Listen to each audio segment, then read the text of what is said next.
Let's talk about something uncomfortable. What happens when everything is taken from you? Your freedom, your body, your future, and even hope itself. Can the human mind survive extreme suffering without breaking?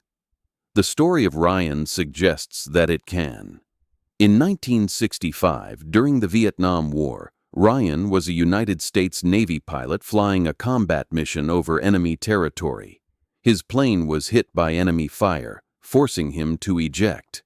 As he parachuted down into hostile land, Ryan understood something immediately. He knew he would be captured, and he knew that what came next would not be about physical survival, but mental endurance. Ryan was taken prisoner by North Vietnamese forces and placed in a military prison that would later become infamous among captured pilots. He arrived badly injured, with a broken leg and severe pain, but received little to no medical treatment.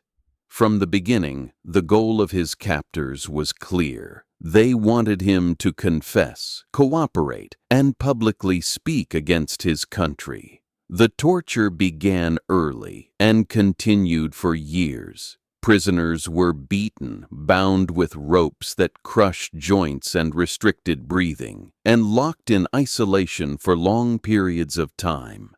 The pain was intense, but the psychological pressure was even worse.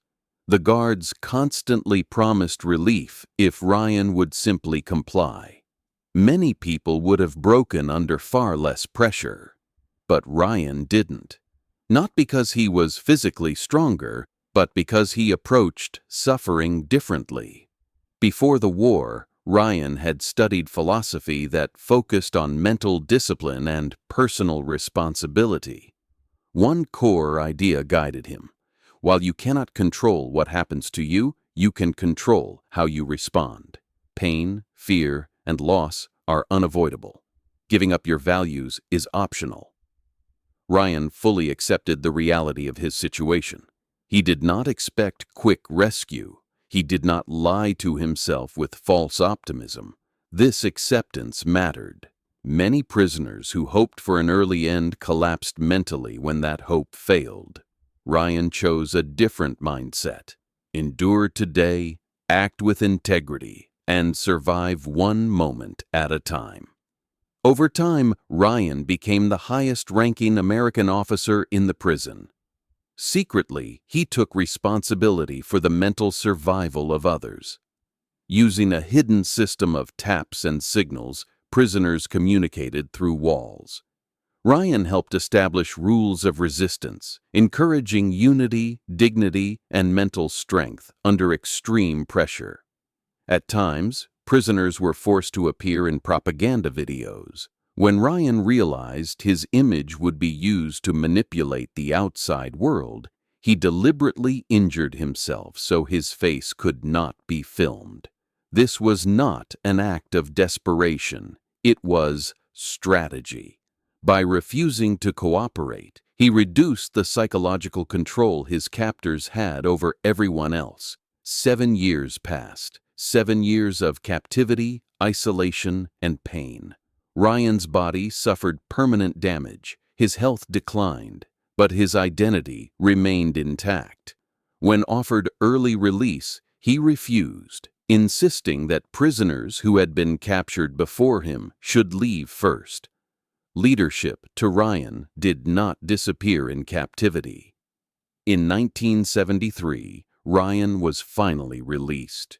He returned home physically weakened but mentally unbroken. Later, he received the nation's highest military honors, not simply for surviving, but for leading others through unimaginable conditions.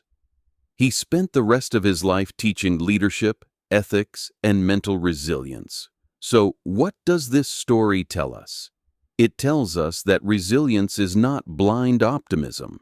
It is not pretending everything will be fine. Real resilience is accepting reality without surrendering meaning. It is choosing values over comfort, even when the cost is high. Ryan's story reminds us that pain can be forced on the body, but integrity cannot be taken from the mind. The human body has limits, but the disciplined mind can survive far beyond them.